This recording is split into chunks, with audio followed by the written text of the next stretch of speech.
Before this project was announced, our group was discussing the expenses of water bottle and the different brands and just what kind of water bottles we have. And a couple of us just didn't think that it was worth it to invest in such expensive and high-end water bottles, while others of us did. And when we questioned what the difference was, we were informed of the effects of putting hot water into water bottles, and then that interested us to find the hidden secrets of water bottles. When this project was introduced, it granted us the opportunity to find and research more about the effects of plastic. Because ever since elementary school, we were always taught about the big events, like wars and just the negative events, just like slavery. But when we were given this project, we had to open our minds and attempt to discover lesser-known topics. Why should the effects of plastic need to be known?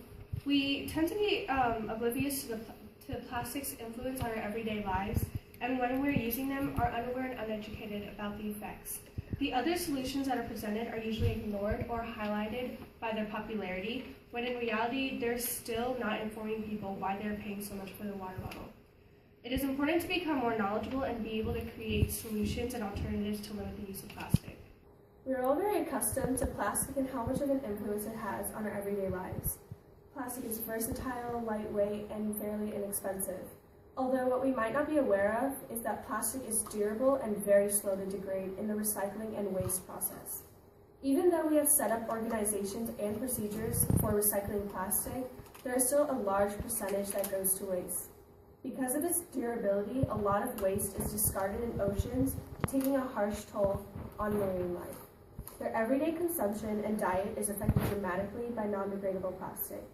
When plastic ingestion occurs, animals are experiencing a block in their digestive tract, cutting airflow and causing suffocation. Or they fill the stomach, resulting in malnutrition, starvation, and potentially death.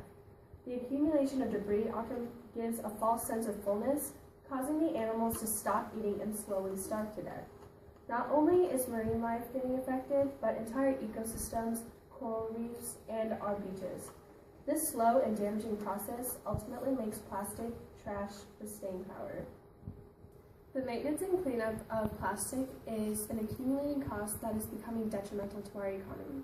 The pollution of the marine environment, as well as the air from the incineration of plastic, is one of the major costs. A UNEP organization has a supportive report called Valuing Plastic. It's produced by the Plastic Disclosure Project and Truscott, says that the overall financial damage of plastic to marine ecosystems is estimated to $13 billion each year. And an overall capital cost of plastic consumer goods is equal to $75 billion each year. The report says that over 30% of natural capital costs are due to greenhouse gas emissions from raw material extraction and processing. Valuing Plastic finds that consumer good companies currently save $4 billion each year by just recycling. Although out of the 100 companies that were assessed, only about half had any data relevant to plastic. Although plastic may be an affordable option for consumers, we must realize that the maintenance and cleanup is a much larger cost that we cannot afford. Yay! Chemicals in plastics, such as BPA, have been a concern for many people. There are many harmful chemicals in plastic that can harm our bodies. One of those harmful chemicals is carcinogen, such as phthalates like DEHP and DINP. Carcinogen can be found in many plastic products, such as packaging and food wrap, IV containers and components, surgical gloves, breathing tubes, inhalation masks, and much more. According to Dr. Hui, who is a project leader at Eli Lilly, told us carcinogen is a very dangerous chemical that can cause cancer, birth defects, hormonal changes, and many more. Endocrine disruptors are chemicals that interfere with the hormone system. Those chemicals can lead to cancer, birth defects, immune system suppression, and developmental problems in children. One of the most well-known harmful chemicals in plastic, most particularly in water bottles, is BPA. BPA is a chemical that can cause cancer, impaired immune function, early onset of puberty, obesity, diabetes, and hyperactivity. On the list of harmful chemicals that I found on the Ecology Center's website, which is a non-profit organization that wants to better the environment, lists that another harmful chemical is PET. It can be found in water and soda bottles, chewing gum, coffee stirs, drinking glasses, food containers and wrappers, heat-sealed plastic packaging, kitchenware, and much more. It is suspected as a human carcinogen. Another harmful chemical is PVC, which can be found in food packaging, plastic wrap, pacifiers, toys, water pipes, and many more. It can cause cancer, birth defects, genetic changes, chronic bronchitis, ulcers, skin diseases, deafness, vision failure, indigestion, and liver dysfunction. Additionally, polystyrene is another harmful chemical that can be found in food containers for meat, fish, cheeses, and yogurt. It can also be found in clear bakery containers, disposable silverware, serving trays, disposable hot drink cups, and many more.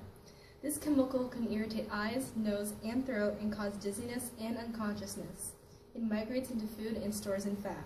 There are many more harmful chemicals in plasticware that's used for consumption that I did not mention that can cause various health effects. We must be aware of all these harmful chemicals in plasticware for consumption and find alternatives to plastic to protect our bodies. All plasticware that is intended for food use, whether designed for microwaving or not, must meet strict FDA safety standards before they are allowed for consumers to buy. According to the National Resources Defense Council, the term microwave safe means that any chemicals that are released from the container into the food do so at levels far below to have any health effects. However, number 7, polycarbonate plastic should not be used in a microwave because when heated, it releases BPA. Overall, plasticware that is labeled microwave safe is indeed safe to use in microwaves and release very low levels of harmful chemicals. So why are we so addicted to plastic? The answer is simple. It provides us, as consumers, exactly what we need. That being said, it simply makes life easier. According to the American Plastics Council, plastic has the unique capability of being able to be manufactured to very specific functional needs for consumers. From water bottles to Barbie dolls and car parts to grocery bags, the versatility of plastic makes it a material free of contamination. It's more efficient to use than any other material and keeps food safe. It's lightweight, durable, inexpensive, and easy to make.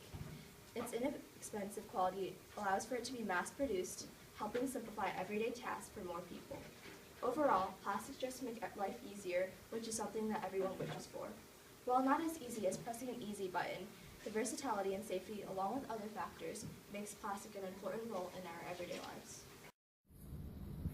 My question is, what are the effects of using plastic that could justify it being ethically right or wrong?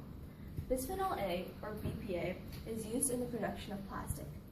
Research shows that small amounts of BPA can migrate from containers to food and beverages.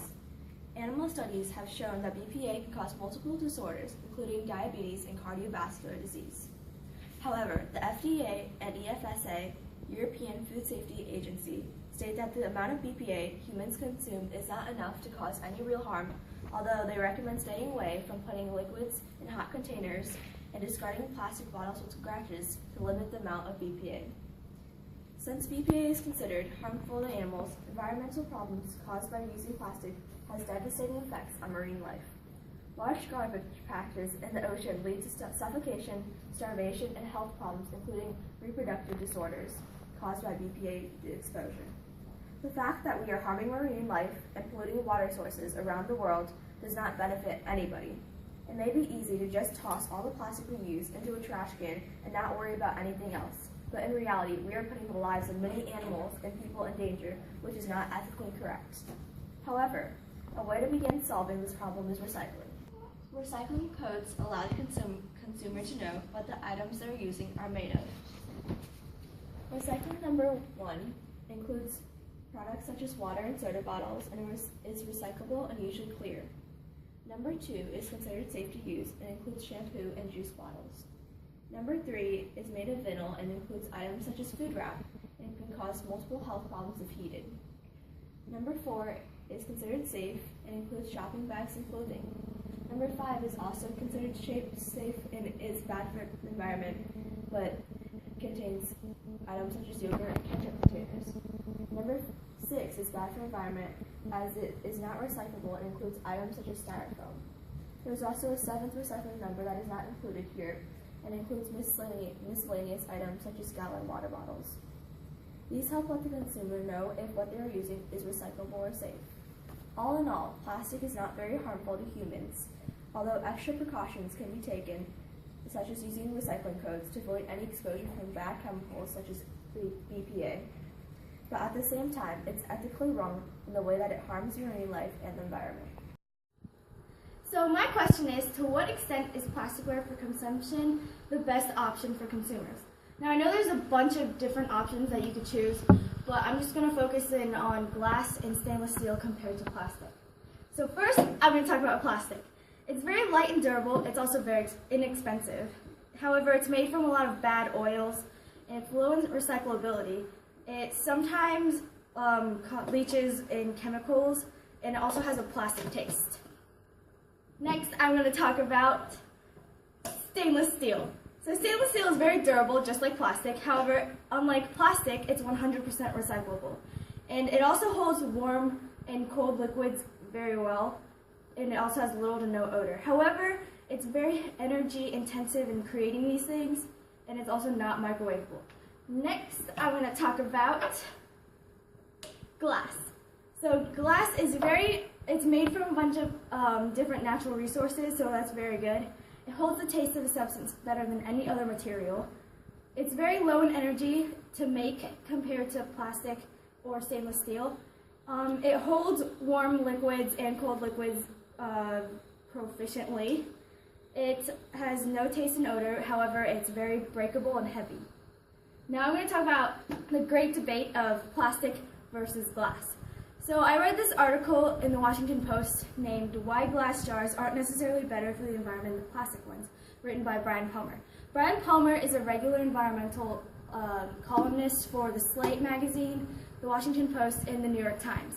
And he puts a slight liberal twist to this topic, which is interesting because most people think that glass is better than plastic, ultimately. And in this, he interviewed a peanut butter company, the Vermont Peanut Butter Company, and which made him kind of switch his mind because Vermont Peanut Butter Company's biggest complaint was the weight of glass. And for each individual product, the weight of the glass put 1 more pound to it, which increased the amount of fuel to transport it, ultimately leaving a bigger carbon footprint on the environment. So after comparing stainless steel and glass to plastic, I realized that each medium have almost the same amount of pros and cons. Even though I don't think it's worth it to make a complete switch to either glass or stainless steel, I think being aware of these pros and cons ultimately contribute to the greater idea of finding a better option for the future. In conclusion, although plastic is inexpensive and is very useful in our everyday lives, it is harming our environment and economy. Also, the dangerous chemicals that plastic releases are a potential harm to the human body, and we must be aware that plastic is negatively impacting the American society and environment. Ethically, it is right to find other alternatives to plastic such as glass to protect our bodies and better our environment. Overall, bringing awareness to find alternatives to plasticware for consumption will help decrease the risks plastic can cause to our society.